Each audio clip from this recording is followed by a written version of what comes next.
أجمعين.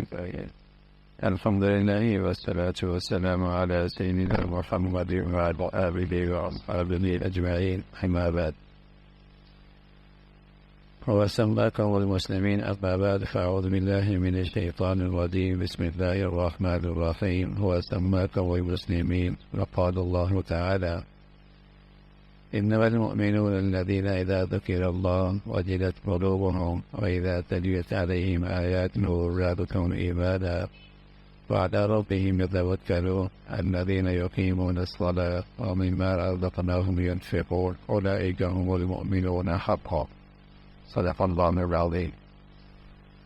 اللهم صل على سيدنا محمد وعلى آل سيدنا محمد وبارك وسلم. ماشاء اللہ، ہماری یہ نشست ہماری زندگی کے متعلق چل رہی ہے. تقریباً یہ آخری اس موضوع کی نشست ہے کہ ایمان، صحت مند اسلام کی سچی زندگی، اس کا عقیدہ اور اس کے عبادات اور اس کے معاملات اور اس کی معاشرت اور اس کی اخلاقیات کیسے ہوتے، اس موضوع پہ بات چل رہی تھی. تو آخر میں ہم یہ عرض کر دیتے ہیں کہ اللہ کے نبی صلی اللہ علیہ وسلم نے یہ بات بتائی کہ گویا کہ ایمان نیکیوں سے بڑھتا ہے اور یہ ایمان کی زندگی گناہوں سے خراب ہوتی ہے. الایمان یزید و ینقص، ایمان بڑھتا بھی ہے اور ایمان گھٹتا بھی ہے. وَإِذَا تُلِيَتْ عَلَيْهِمْ آيَاتُهُ زَادَتْهُمْ ایمانا. اللہ کریم فرما رہا ہے کہ تلاوت ہوتی ہے تو ان کا ایمان بڑھ جاتا ہے. تلاوت ہوتی ہے تو ان کا ایمان بڑھ جاتا ہے کہ اللہ تعالیٰ کا یہ کہا سچا ہے، اللہ کی یہ بات سچی ہے، اللہ تعالیٰ کا یہ حکم عین حکمت اور مصلحت کے مطابق ہے. ان کا ایمان اللہ کی ذات پہ اور بڑھ جاتا.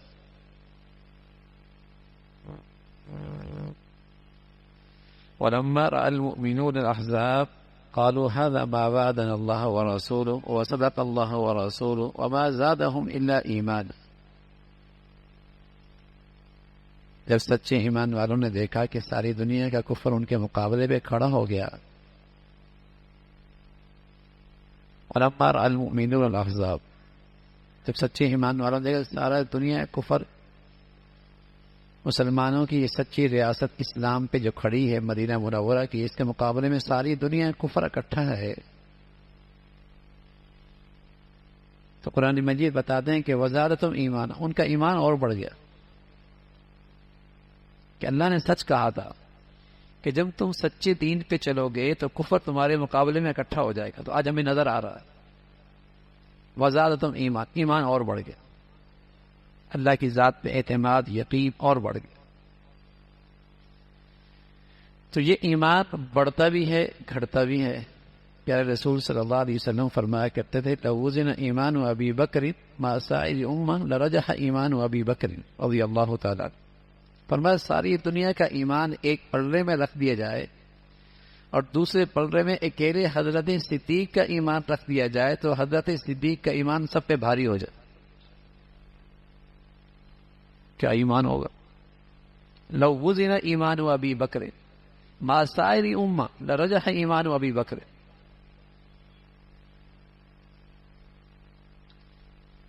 حضور علیہ الصلوۃ والسلام کی پیاری اہلیہ حضرت عائشہ رضی اللہ تعالیٰ عنہ ایک دن صحن میں اللہ کے نبی صلی اللہ علیہ وسلم کے ساتھ بیٹھی ہوئی، 14ویں کا چاند چمک رہا تھا، ستارے خوب نظر آ رہے تھے. تو حضرت عائشہ فرمانے لگی رضی اللہ تعالیٰ عنہ یا رسول اللہ، کسی کی اتنی بھی نیکیاں ہوں گی جتنی آسمان پہ ستارے ہیں. حضرت عائشہ کا خیال تھا کہ آپ میرے ابا کا نام لیں گے. آپ نے فرمایا عائشہ، عمر کی نیکیاں آسمان کے ستاروں سے بھی زیادہ.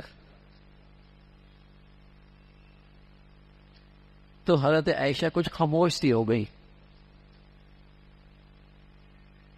تو حضور علیہ الصلوۃ والسلام فرمانے لگے عائشہ تم چاہ رہی تمہارے ابا کا نام آئے گا؟ سنو، عمر کی ساری زندگی کی نیکیاں ایک طرف، اور تمہارے ابا کی ایک رات کی نیکیاں جو اس نے میرے ساتھ ہجرت میں غار میں گزاری ہے وہ ایک طرف۔ حضرت عمر فرمایا کرتے تھے صدیق سے کہ میری ساری زندگی کی نیکیاں لے لو، اس رات کی نیکیاں مجھے دے دو جو ہجرت کی رات تم نے اللہ کے نبی کے ساتھ گزاری ہے۔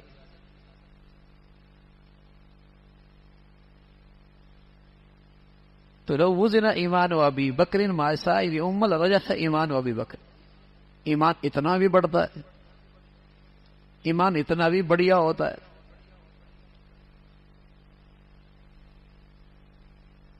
بڑھتا ہے ایمان، اور ایمان گھٹتا بھی ہے، کمزور بھی ہوتا ہے۔ جیسے درخت کی جڑیں خشک ہو جائیں زمین میں، جو نظر تو نہیں آتی لیکن درخت اس کی گواہی دیتا ہے کہ جڑوں کی کیا حالت ہے،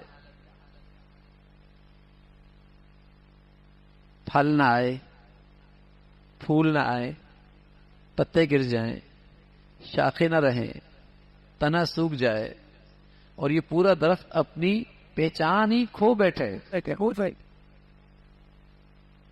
سوکھ جائے بالکل۔ تو اس درخت نے بتا دیا نا کہ زمین کے اندر چھپی چیز کا کیا حال ہے، جڑ کا، کہ اپنی پہچان ہی نہ رہی۔ اسی طرح مسلمان کا ایمان تو اندر سے چھپی ہوئی چیز ہے، نظر نہیں آتا، لیکن اس کی زندگی بتاتی ہے۔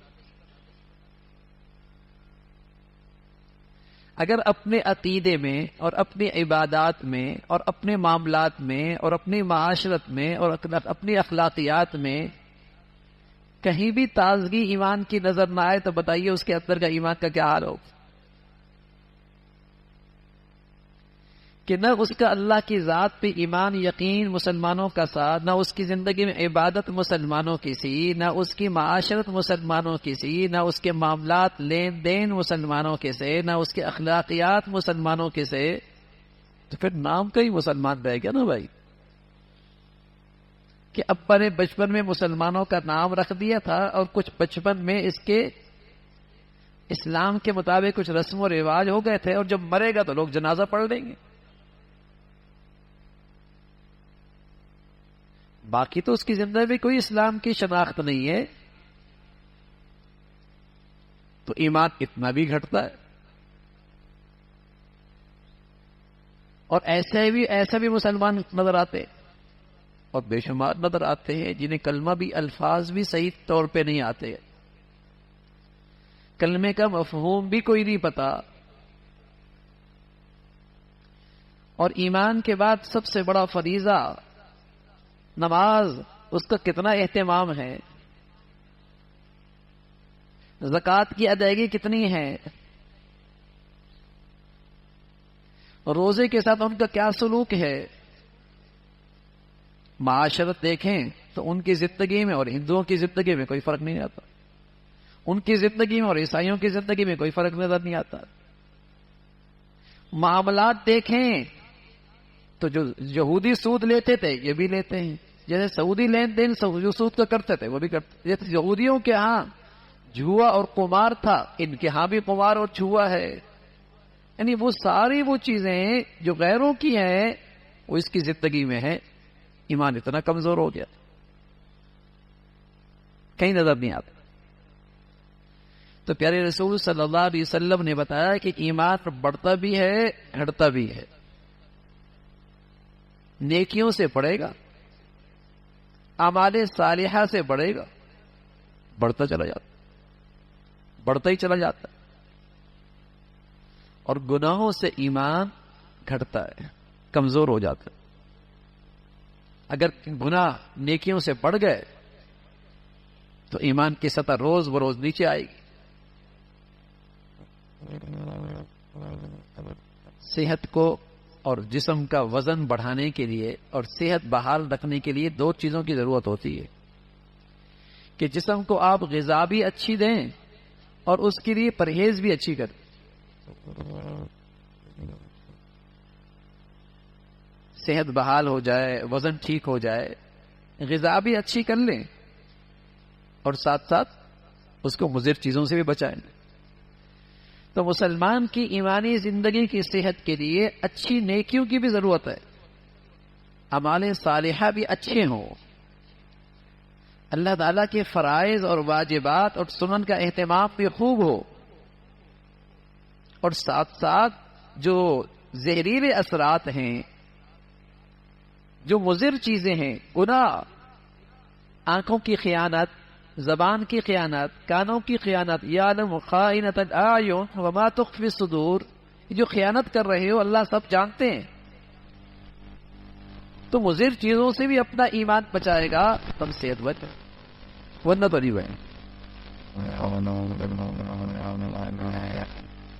تو رمضان پورا گزر گیا ہے، پر یہ رمضان آتا ہی اس لیے ہے کہ مسلمان کا ایمان صحت مند ہو جائے،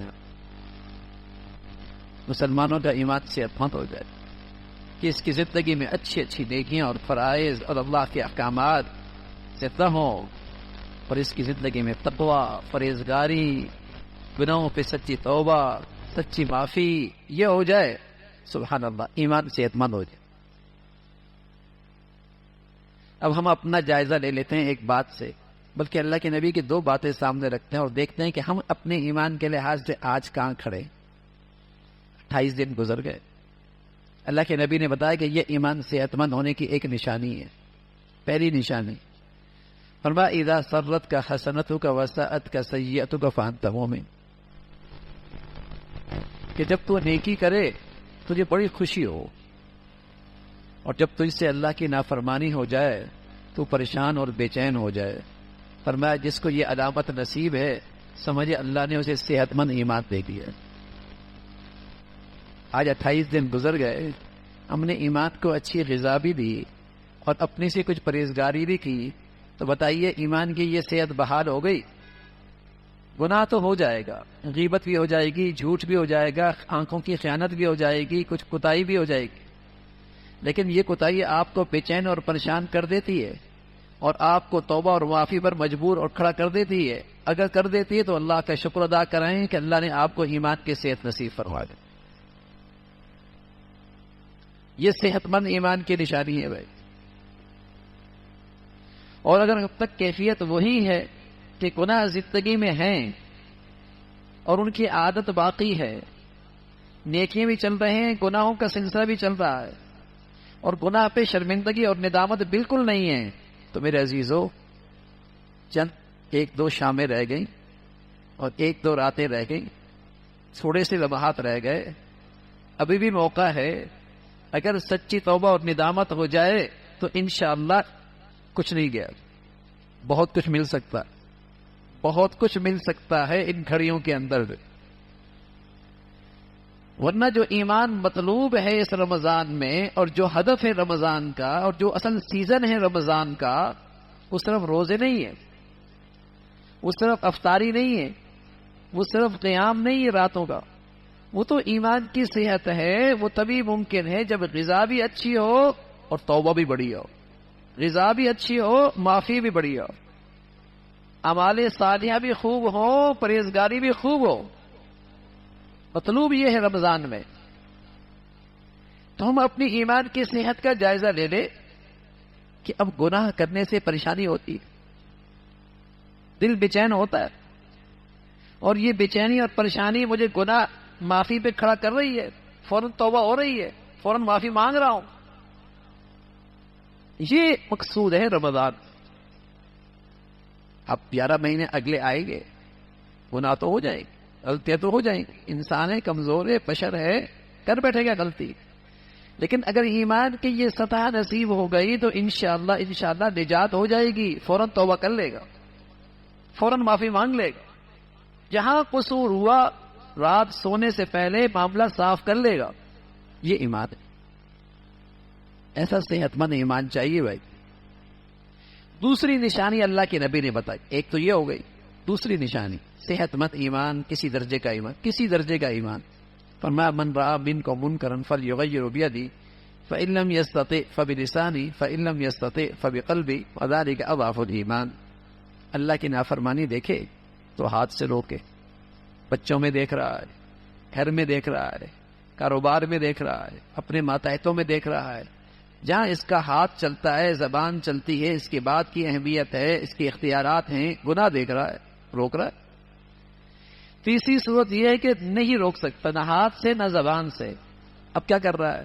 گھر میں آگ لگ جائے تو آدمی اپنے ہاتھ سے بجھاتا ہے، ہاتھ سے نہیں بجھا پاتا تو لوگوں کو مدد کے لیے زبان سے بلاتا ہے. تب زبان سے بھی کام نہ چلے تو ایک طرف بیٹھ کر سوچتا ہے کہ اس آگ کو کیسے بجھاؤں، بے چین ہوتا ہے. گناہ کی آگ لگی ہے زندگی میں، گھر میں، بچوں میں، رشتہ ماتحتوں میں، اپنے دائرہ اختیار میں. ہاتھ سے بجھایا نہیں بجھ پا رہی، زبان سے بجھایا نہیں بجھ پا رہی. تیسری صورت کیا ہے؟ بیٹھا ہے، بے چین ہے، سوچ رہا ہے، فکر مند ہے، یہ گناہ کی آگ کیسے بجھاؤں. فرمایا اگر یہ بے چینی بھی ہے گناہ کو دیکھ کر تو سمجھو پھر بھی ایمان موجود. اور ایک روایت میں آیا اس کے آگے کوئی ایمان نہیں. ایسا کوئی مسلمان نہیں ہوتا کہ گناہ پالے اپنی زندگی میں.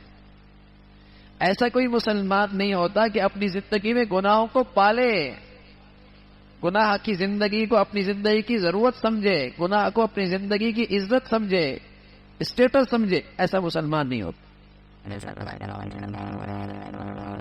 یہاں ایمان کوئی نہیں ہوتا. تو ایمان بڑھتا بھی ہے، گھٹتا بھی ہے. اور چند لمحے میرے عزیزو، ان لمحوں کے اندر بھی اگر اپنے گناہوں پہ سچی معافی اور سچی توبہ نصیب ہو جائے تو انشاءاللہ پھر بھی اس رمضان کی کمائی ہاتھ سے نہیں گئی. پھر بھی بہت کچھ مل سکتا ہے، پھر بھی بہت کچھ مل سکتا ہے. اللہ تعالی ہمیں قدردانی نصیب فرمائے اور ایمان کی یہ صحت نصیب فرمائے. اللهم لك الحمد كله ولك الشكر كله. اللهم لك الحمد كله ولك الشكر كله. اللهم أعنا على ذكرك وشكرك وحسن عبادتك. اللهم أعنا على ذكرك وشكرك وحسن عبادتك. أستغفر الله ونتوب إليك، أستغفر الله ونتوب إليك. وصلى الله على سيدنا محمد وعلى آله وأصحابه أجمعين. ہماری گزارش یہ ہے آج کہ ماشاءاللہ ایک بڑا مجمع تو اعتکاف میں بیٹھا ہے.